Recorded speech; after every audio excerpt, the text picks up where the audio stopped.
saat diperintahkan oleh Allah untuk menyembelih putranya, ya, putra kesayangannya. Sejarah daripada Nabi Ibrahim, Nabi Ismail itu, jadi Nabi Ibrahim menikah dengan Sayyidah Sarah, tidak punya putra, tidak dikaruniai keturunan, bertahun-tahun tidak dikaruniai keturunan. Kemudian Siti Hajar, bukan Sarah ini adalah apa? Bangsawan, ya. Jadi bangsawan dari kerajaan Mesir. Beliau tidak dikaruniai putra, jadi beliau itu adalah termasuk orang yang dikasih ujian juga sama Allah, ya. Tapi beliau menerima dari ujian itu karena beliau termasuk daripada wanita solehah. Kemudian Siti Sarah menikahkan Nabi Ibrahim dengan Siti Hajar. Sedikit sejarah biar kita tahu. Menikahkan Nabi Ibrahim dengan Siti Hajar. Siti Hajar ini adalah wanita budak daripada wanita pelayan istilahnya, yang martabatnya istilahnya pada saat itu sangat rendah. Beliau termasuk bukan wanita dari kalangan, jangankan dari kalangan orang biasa, ini pelayan, dan pelayan waktu itu tuh termasuk di masa perbudakan, ya, dijual belikan, tidak mempunyai hak untuk dirinya sendiri, bahkan ya tidak punya masa depan, memikirkan masa depannya tidak ada. Dan karena Siti Hajar adalah wanita yang luar biasa, yang sabar ini, jadi dipilih sama Siti Sarah untuk dikawinkan dengan Nabi Ibrahim. Jadi ngawinkan suaminya, ya. Kemudian oleh Allah dikaruniai seorang putra, dan putra yang lahir dari seorang budak Nabi Ismail adalah seorang nabi dan melahirkan para nabi, termasuk nabi kita Nabi besar Muhammad SAW. Itu kan keturunan daripada Nabi Ibrahim yang dilahirkan oleh seorang pelayan. Jadi Allah itu tidak mengukur hambanya dengan status sosialnya, tapi Allah mengukur dari ketakwaannya pada orang. Kemudian setelah melahirkan, Siti Hajar mempunyai anak, dikasih nama anak Ismail. Kemudian Nabi Ibrahim diperintah oleh Allah untuk membawa Siti Hajar dan Ismail ke sebuah lembah, yang mana lembah itu adalah sekarang terkenal dengan Mekah, ya.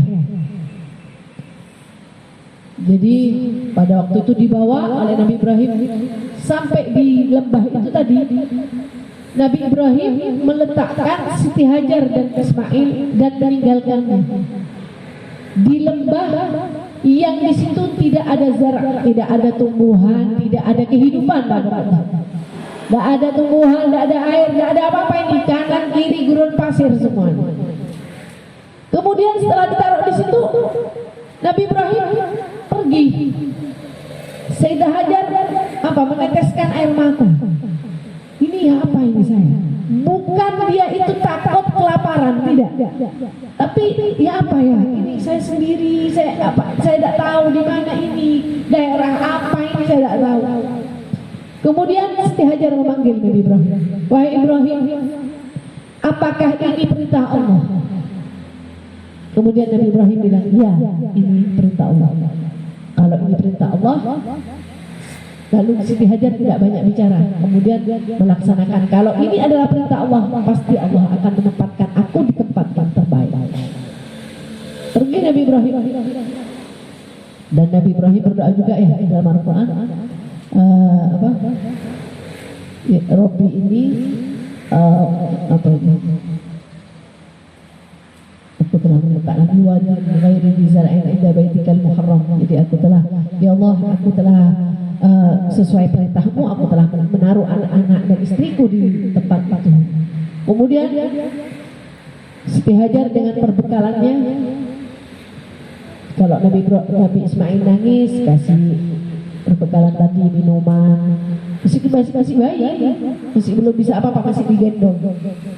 Setelah itu sampai habis perbekalannya, mulai Nabi Ismail nangis bingung. Hajar, ya Allah, aku yakin Engkau meletakkan aku di sini pasti semua ada hikmah. Wanita soleha ya. Jadi tidak apa ini suami aku, tidak ada gitu. Jadi pokoknya intinya imannya ini sudah iman tingkat tinggi. Setelah itu sampai Nabi Ismail ini menangis kayak sudah tidak ada suaranya. Dan Siti Hajar tidak berhenti di situ. Dia meyakini orang yang usaha ini pasti akan berhasil. Beliau berusaha naik ke bukit Sofa.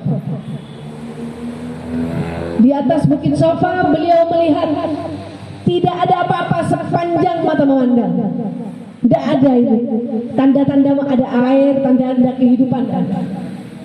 Turun ke bukit Marwah. Terus satu kali lihat tidak ada apa-apa. Naik lagi 2 kali, 3 kali, 4 kali sampai 7 kali. Lalu Siti Hajar mengatakan, ya Allah, aku tidak putus asa untuk berdoa kepadamu dan juga berusaha. Akan tetapi ya Allah, aku melihat anak ini sudah menangis kehausan, entar lagi meninggal ini. Anak yang sangat dicintai, didamba-dambakan. Kemudian pada saat itu beliau kembali ke tempat Nabi Ibrahim yang ditidurkan itu, sekiranya aman, ditidurkan di gurun pasir, ke Nabi Ismail. Setelah sampai di tempatnya Nabi Ismail, beliau melihat di bawah kakinya Nabi Ismail itu ada air. Mukjizat daripada Nabi Ismail. Jadi Allah menyuruh malaikatnya untuk memberikan air. Jadi saat menangis gesek-gesekkan kakinya melihat air. Lalu Sayyidah Hajar melihat air tadi, bingung, ditempatin juga, tidak punya tempat lagi ya. Ini apa ini airnya, udah berhenti, takutnya nanti saya setelah nyimpennya tidak dapat lagi airnya. Ternyata airnya tidak berhenti. Dia sampai akhirnya keluar dari omongannya, ya Zam-Zam, jadi berhentilah. Ya Zam-Zam, air yang selalu mengalir. Jadi sampai sekarang dinamai Zam-Zam. Zam-Zam itu bahasa Ibrani, bahasa Mesir. Jadi terus air itu mengalir sampai menjadi air yang tidak berhenti kita rasakan sampai saat ini. Dari ketabahan seorang ibu dan keikhlasan seorang hamba kepada Sang Pencipta. Di saat itu Nabi Ibrahim kembali lagi untuk diperintah oleh Allah. Jadi semua apa yang dilakukan oleh para nabi itu atas perintah Allah. Kembali lagi untuk menjemput anaknya, istilahnya jemput anak dari istri.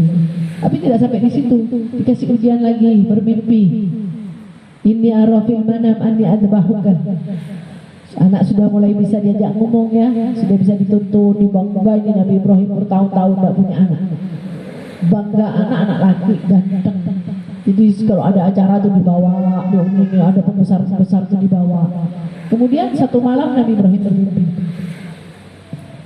Wahai anakku, inni arafil manam anni adbahuka. Aku melihat dalam mimpiku aku menyembelih. Bilang sama anaknya, fandur madza tara, maka laksanakan apa yang kau lihat dalam mimpi, karena itu perintah Allah. Jadi ayahnya orang yang para nabi ya, nabi sholihin, anaknya juga anak yang berbakti kepada orang tua. Coba kalau ini disembelih ya, tapi Nabi Ibrahim ini ragu, apakah mimpiku ini memang mimpi. Sampai 2 kali cerita sama Sayyidah Hajar, begini. Sampai ketiga kalinya, kemudian katanya Nabi Ismail, if'al ma tu'mar, kerjakan apa yang telah diperintahkan kepada Jalan Nabi Ibrahim bersama Ismail dituntun untuk pergi ke atas bukit yang sudah disiapkan, yang sudah diperintahkan sama Allah untuk menyembelih Ismail di sana. Itu diganggu sama setan. Ya apa kamu ini? Anak yang tunggu-tunggu bertahun-tahun kok malah mau disembelih. Nabi Ibrahim ini setan terus jalan sampai terakhir Nabi Ibrahim itu sambil melempari setan tadi, ya, dengan batu. Jadi ngambil batu, kalau setan ini bisikkan Nabi Ibrahim, dilempar sama batu. Nah, jadi makanya jumroh itu termasuk daripada syiarnya Nabi Ibrahim. Syiar lain, pergi ke wahai yang dilaknat sampai di tempat tadi di bukit, kemudian Nabi Ibrahim ditidurkan, Nabi Ismail ditidurkan, ditutup dan diangkat pedangnya, ditajamkan ini pedangnya. Makanya wajib ya kalau kita korban, orang yang menyembelih korban untuk menajamkan pisau sembelihannya supaya tidak menyakiti binatang sembelihannya. Setelah itu saat mau dipotong Allah gantikan dengan doa, karena betul-betul beriman kepada Allah, iman yang sangat tinggi. Kita disuruh korban kambing 1,5 juta, 2,5 juta ya. Padahal kalau beli lainnya bisa. Nabi Ibrahim suruh korban anak. Mudah-mudahan kita bisa meneladani daripada sejarahnya wanita solehah Sayyidah Hajar, Sayyidah Sarah ya. Sayyidah Sarah yang luar biasa, juga sabarnya Sayyidah Hajar dengan sabar dan ketaatannya kepada Allah serta kepada suaminya. Kita mudah-mudahan bisa mengikutinya, dan juga pengorbanan seorang hamba kepada Allah. Jadi binatang yang akan kita bawa dan juga darahnya ya besok akan menjadi saksi di hadapan Allah, dan binatang itu akan menjadi tunggangan kita saat melewati Shiratal Mustaqim. Mudah-mudahan yang belum bisa korban dikasih kemudahan oleh Allah untuk berkorban.